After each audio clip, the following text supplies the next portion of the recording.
Welcome, seekers of truth and healing. Today we'll explore the profound topic of the suffering soul and its path to healing. In our journey through life, we often encounter periods of deep pain and struggle that go beyond mere physical or emotional discomfort. These are the times when our very soul seems to cry out for relief and transformation. We'll examine 5 key signs that indicate a soul in distress and uncover practical, spiritual methods to nurture and heal our innermost being. This knowledge is crucial for anyone on a path of personal growth and spiritual evolution. But our exploration will unfold in 4 parts. We'll begin by discussing the nature of the soul and its connection to our overall well-being. Then, we'll delve into the first 2 signs of a suffering soul and their implications. Next, we'll uncover the remaining 3 signs and their significance. Finally, we'll learn powerful techniques to heal and uplift the soul, restoring it to its natural state of joy and peace. Let's start by understanding what we mean by the soul. In spiritual traditions across the world, the soul is often described as our essence, the immortal part of us that transcends the physical body and mind. It's the core of our being, the seat of our deepest values, and the source of our innate wisdom. When our soul suffers, it affects every aspect of our existence. We may feel disconnected from ourselves and others, lose our sense of purpose, or struggle to find meaning in life. This suffering often manifests in subtle ways, easily overlooked in our fast-paced, externally focused world. The first sign of a suffering soul is a persistent sense of emptiness or hollowness. You might experience this as a void within, a feeling that something essential is missing, even when your external life seems fulfilling. This emptiness can drive you to seek constant distraction or engage in compulsive behaviors, anything to avoid facing the inner void. This emptiness stems from a disconnection from our true nature. In our modern world, we're often so caught up in doing that we neglect being. We lose touch with our inner essence, the part of us that's connected to the greater whole of existence. This disconnection leaves us feeling incomplete, always searching for something to fill the void. The second sign is a deep sense of loneliness, even when surrounded by others. This isn't just about physical isolation, it's a feeling of being fundamentally alone in the universe. You might have plenty of social connections but still feel that no one truly understands or sees you. This loneliness arises from forgetting our inherent oneness with all of creation. At the deepest level, we are all interconnected, part of the same cosmic dance. When we lose sight of this truth, we experience ourselves as separate entities, isolated and alone. These first 2 signs, emptiness and loneliness, often go hand in hand, reinforcing each other in a painful cycle.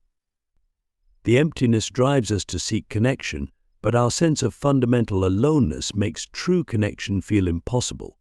We end up feeling even more empty, and the cycle continues. Breaking this cycle requires a radical shift in perspective. We need to recognize that the emptiness we feel is not a void to be filled, but a space of infinite potential. It's the canvas upon which we can paint our lives. Similarly, our loneliness is not a sign of our isolation, but an invitation to rediscover our connection to all that is. Think about your own life for a moment. Have you experienced these feelings of emptiness and loneliness? How have they manifested in your life? What have you tried to do to alleviate these feelings? As we continue our exploration of the suffering soul, we encounter 3 more profound signs that reveal the depth of our inner turmoil. These signs are like echoes of the soul's lament, reverberating through our lives in ways we may not immediately recognize. The third sign of a suffering soul is a pervasive sense of meaninglessness. This manifests as a feeling that life lacks purpose or significance. You might find yourself questioning the point of your daily activities, your work, or even your existence. This sense of meaninglessness can lead to a kind of spiritual apathy, where you go through the motions of life without truly engaging or feeling invested in the outcomes. This loss of meaning stems from a disconnection from our soul's purpose. Each of us has a unique role to play in the grand tapestry of existence, a specific way in which we're meant to contribute to the world. When we're out of touch with this purpose, life can feel arbitrary and pointless. The fourth sign is a persistent feeling of being out of place or not belonging. You might experience this as a sense that you don't fit in anywhere, that you're somehow different from everyone else. This feeling can persist even in environments where you're ostensibly accepted and welcomed. This sense of not belonging arises from a misalignment between our outer lives and our inner truth.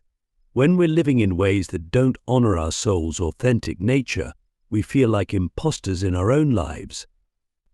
We sense that we're not being true to ourselves, even if we can't quite articulate what that truth is. The fifth and final sign of a suffering soul is a deep-seated restlessness or dissatisfaction.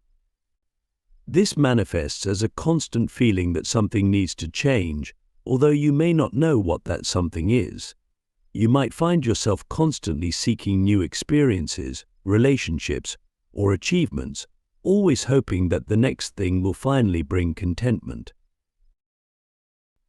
This restlessness is the soul's way of nudging us towards growth and authenticity. It's a signal that we've outgrown our current circumstances or ways of being and need to evolve. However, when we don't understand or heed this call, it can lead to a cycle of endless seeking without ever finding true satisfaction. These three signs, meaninglessness, not belonging, and restlessness, are interconnected, often reinforcing each other. The sense of meaninglessness can make us feel out of place in the world, which in turn fuels our restlessness. We might then seek meaning in external achievements or experiences, perpetuating the cycle of dissatisfaction. Recognizing these signs in our lives is the first step towards healing. It's important to approach them not with judgment or fear, but with curiosity and compassion. These signs are not indications of failure or weakness, but invitations to deeper self-discovery and growth. Consider how these signs have manifested in your own life. Have you experienced periods where life seemed devoid of meaning? Have you felt like you don't belong, even in places where you should feel at home? How has restlessness shown up in your life, driving you to seek fulfillment in external things? As we sit with these questions, we begin to see that these signs of suffering are also signposts pointing us towards healing. The sense of meaninglessness invites us to reconnect with our soul's purpose. The feeling of not belonging challenges us to align our outer lives with our inner truth, and the restlessness urges us to embrace growth and change. In our next segment, we'll explore practical and spiritual techniques to address these signs and begin the process of soul healing. We'll learn how to listen to the whispers of our soul, honor its needs, and align our lives with its deepest wisdom. Are you ready to begin the journey of healing and transformation? As we embark on the journey of healing the suffering soul, we enter the realm of spiritual alchemy. This is where we learn to transmute the base metals of our pain and confusion into the gold of wisdom and purpose. The process of soul restoration is not about eliminating suffering, but about transforming it into a catalyst for growth and enlightenment. The first step in this alchemical process is cultivating awareness. We must become keen observers of our inner landscape, noticing the subtle shifts in our emotional and energetic states. This awareness allows us to catch the signs of soul suffering early, before they escalate into more severe manifestations. One powerful practice for developing this awareness is mindfulness meditation. By sitting quietly and observing our thoughts and feelings without judgment, we create space between ourselves and our experiences. This space allows us to respond to our soul's needs consciously, rather than reacting unconsciously to our pain. As we deepen our awareness, we may notice patterns in our suffering. Perhaps we feel most empty when we're not expressing our creativity, or most restless when we're not helping others. These patterns offer valuable clues about our soul's true nature and purpose. The next step in soul healing is reconnecting with our inner wisdom. This innate knowing is often drowned out by the noise of our daily lives and the opinions of others. To access it, we need to create moments of stillness and receptivity. One way to do this is through contemplative practices like journaling or walking in nature. As you engage in these activities, ask yourself deep questions. What brings me alive? When do I feel most like myself?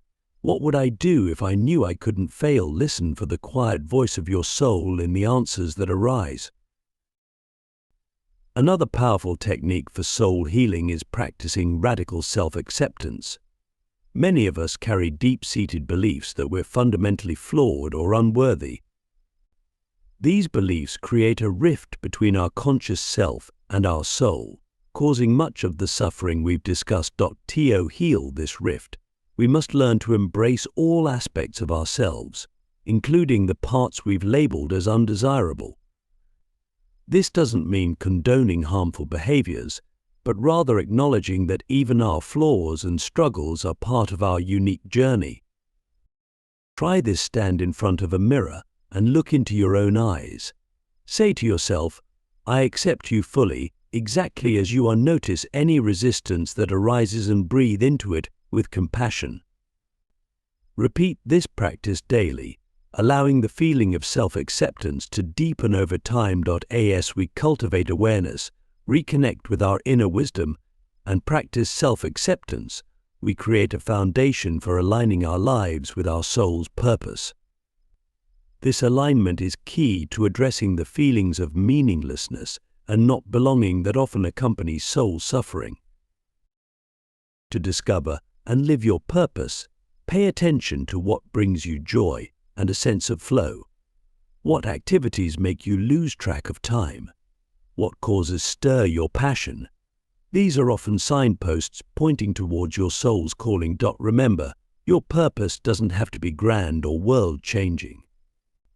It might be as simple as bringing more beauty into the world or helping others in small ways each day. The key is that it resonates deeply with your authentic self.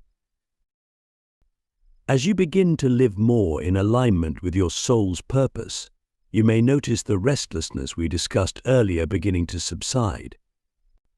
This doesn't mean you'll never feel dissatisfied again, but rather that your dissatisfaction will become a constructive force, guiding you towards continued growth and evolution. In our final segment, we'll explore advanced techniques for soul healing and discuss how to maintain soul health in the face of life's ongoing challenges. We'll learn how to create a lifestyle that nurtures our soul and supports our spiritual growth. As we reach the pinnacle of our exploration into soul healing, we enter a realm where the boundaries between self and universe begin to blur. This is the space where advanced spiritual practices take root, allowing us to not just heal our soul, but to expand its capacity for joy, love, and connection. One powerful technique for deepening our soul healing is the practice of loving-kindness meditation.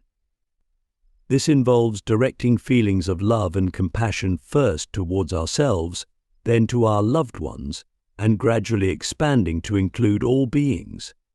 This practice helps dissolve the illusion of separation that often lies at the root of soul suffering.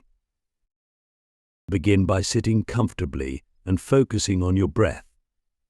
As you inhale, imagine drawing in love and light. As you exhale, send out waves of kindness and compassion.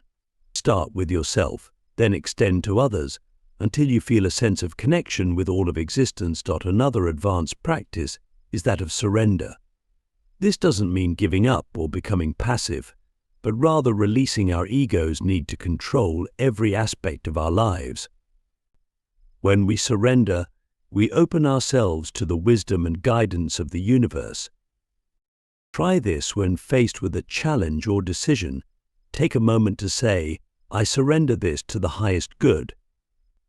Notice how this shifts your energy and opens you to unexpected solutions. As we progress on our spiritual journey, it becomes crucial to create a lifestyle that supports our soul's health and growth. This involves making conscious choices about how we spend our time, energy, and resources.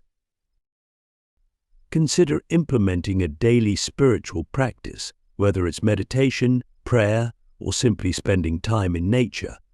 Make space for creativity and self-expression in your life. Surround yourself with people who support your growth and inspire you to be your best self. Pay attention to how your environment affects your soul. Create spaces in your home that feel nurturing and sacred. This could be as simple as a corner with a few meaningful objects, or as elaborate as a dedicated meditation room. Nourish your soul through the arts. Music, visual art, dance, and literature can all serve as gateways to deeper states of consciousness and self-understanding. Make time to engage with art that moves and inspires you. As you implement these practices, you may find that your soul's suffering transforms into a deep sense of peace and purpose. The emptiness becomes fullness, the loneliness becomes connection, and the meaninglessness becomes profound significance. Yet, it's important to remember that soul healing is not a destination, but an ongoing journey. Life will continue to present challenges and periods of struggle. The difference is that now you have the tools to navigate these challenges from a place of wisdom and alignment. When you encounter difficulties, return to the practices we've discussed. Use awareness to recognize when your soul is suffering. Apply self-acceptance to embrace your experiences without judgment. Reconnect with your inner wisdom to guide your choices. And always remember to be kind to yourself. As we conclude our exploration, I invite you to reflect on your own journey of soul healing. How has your understanding of yourself and your place in the universe shifted? What practices resonate most deeply with you? How will you continue to nurture and expand your soul's capacity for love, joy, and wisdom? Remember, you are not just healing your own soul, but contributing to the healing of the collective soul of humanity.